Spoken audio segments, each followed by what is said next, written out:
By a show of hands, how many of you believe in some form or the other in angels? I highly recommend a book that Unity just published a few months ago. It's actually a novel, but it's a novel that will, I can probably guarantee you, will shift your perception of what you hold by angels. The book is called Messengers, and it was written by David Arnett. And there's the brief storyline is the main character survives by all means, should have been a fatal car crash. And he remembers as he wakes up the presence of someone at the scene. And it turns out this person was an angel. And as he seeks to find her, which he does, he continues to find more and more angels at different levels, if you will. And there's a scene in the book, or a passage from the book, that has stuck with me to this day. And I'll share this with you. You know, it's one of these things that I hesitate to share, because usually when I share it, it doesn't paint me in the most positive light. But in terms of ministers go, I'm a cynical one. I gotta admit it, I'm a bit of a cynic. So when it comes to angels, you know, I don't know where I land on the angel story. From a metaphysical point of view, I do believe that angels are messages or thoughts. They're divine ideas that come from the one mind. But many people have a more pragmatic, a more physical, a more clear sense of angels as other beings, if you will. And that's fine. I freely admit that my cynicism is not the final word on things. Trust me, it took me a while to get there. But there's a passage in the book where our main character meets, I believe it's Michael, the archangel. Maybe one of them. But when he first meets this angel, he falls to his knees just in sheer reverence of this being exuding unspeakable light and unspeakable love. But before his knee can hit the floor, the angel says to him, "No, do not bow before me." He said, "The angel will always bow or nod first out of respect for the being created in God's image and that actually shares in the creative powers of God. Angels cannot create. Their thoughts are attuned only to the thoughts of God. When they see humans for the first time, they actually see the power and image of God, and they must bow in reverence to you. You have no idea how angels stand in awe of mankind." And when I read that passage, I'm getting goosebumps now like I read it the first time. You have no idea how angels stand in awe of mankind. They respect the beings created in God's image that actually share in the creative power of God.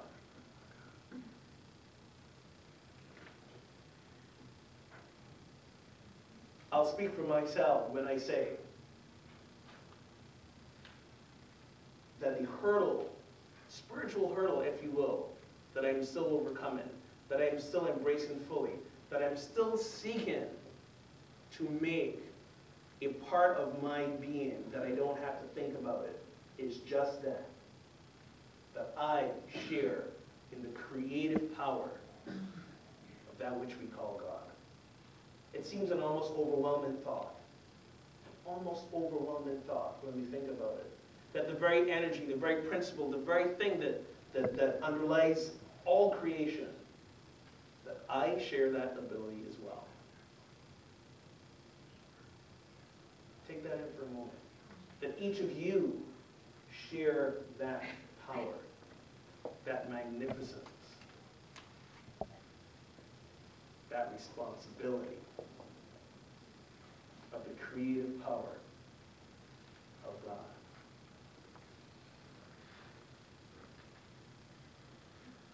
It brings up a lot of questions, doesn't it?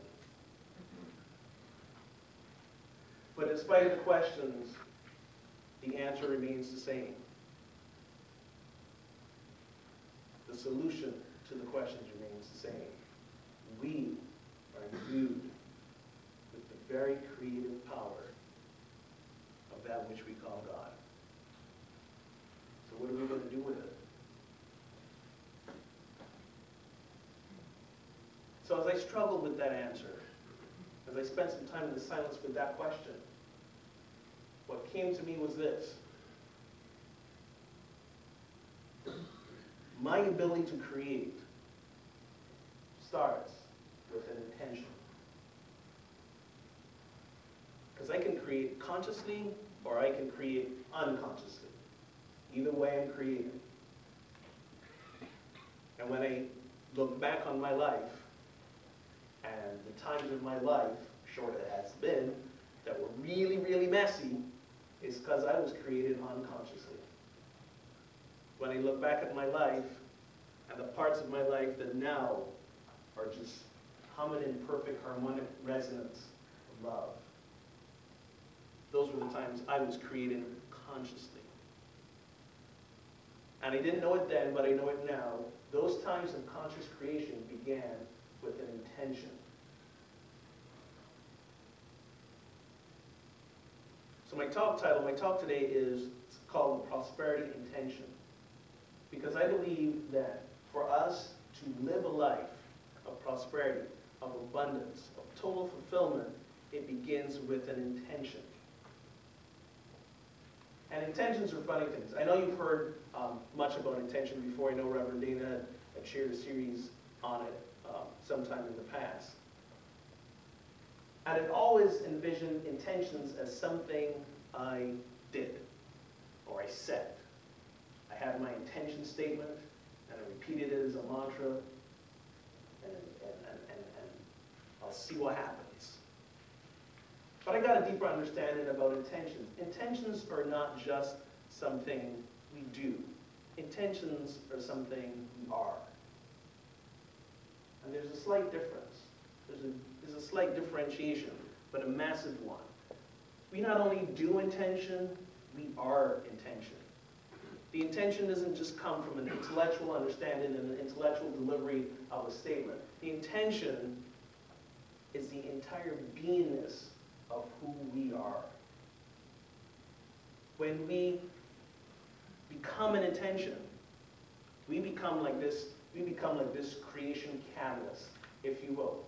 Now, when I was in school, I sucked at chemistry. I was really bad at chemistry. I was the kid in chemistry who would make things explode. And not because I wanted them to. When I tried to make them explode, nothing happened. I was just so bad at it, things would explode. and I was the kid that they used to put in the back corner of the lab and say, you do your experiment over here. While the rest of us are here. I'm not exaggerating. It was that bad.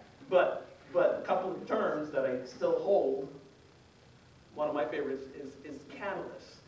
Catalyst is something which starts a reaction going, but itself does not really join in on the process that's going on.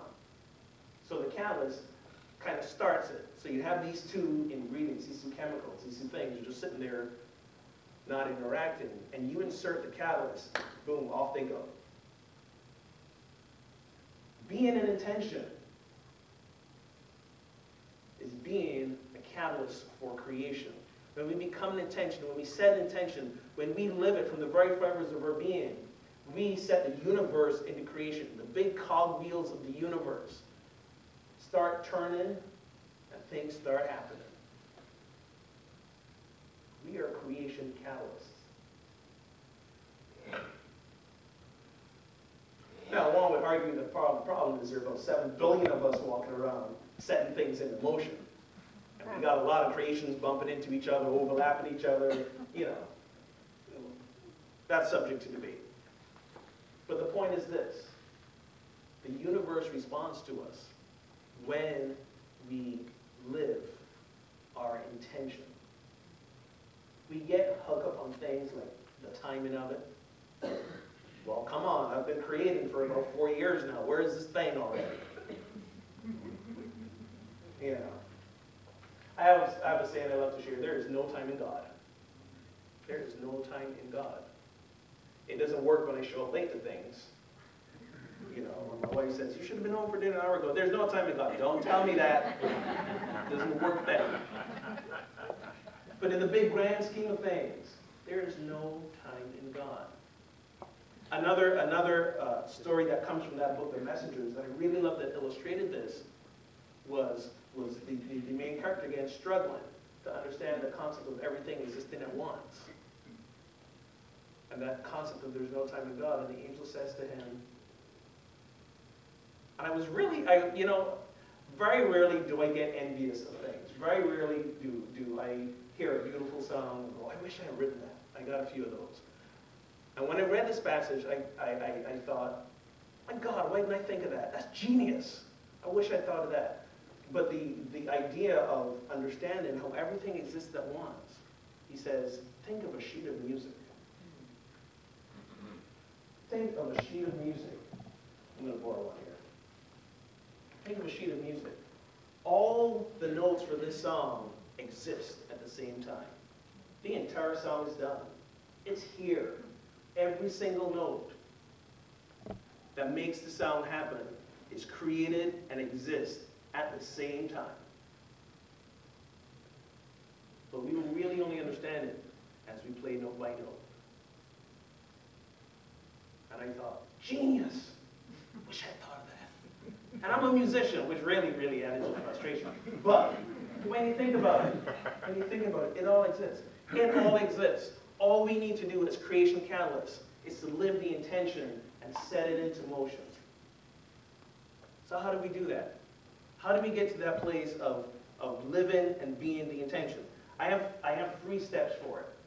I have 3 steps for specifically dealing with prosperity and abundance. And when I say prosperity and abundance, I'm sure you've heard a lot about prosperity and abundance, so I won't spend a lot of time talking about what that means specifically, except to say this. Prosperity and abundance is a life fulfilled. A life fulfilled. That may be for you love. That may be for you peace. That may be for you safety. When your life is fulfilled, you are living a life abundant. And we make the mistake of associating it many times with money. Because when I have money, I won't have to worry about paying the bills. I won't have to worry if something happens. I won't have to worry about if I want to travel, I can. So for us, we equate money as a lot of ways to relieve our worries and fears and anxieties. Money's just the middleman. You can have all those things without accumulating vast amounts of money. So prosperity and abundance is that idea of living a life fulfilled. Full stop.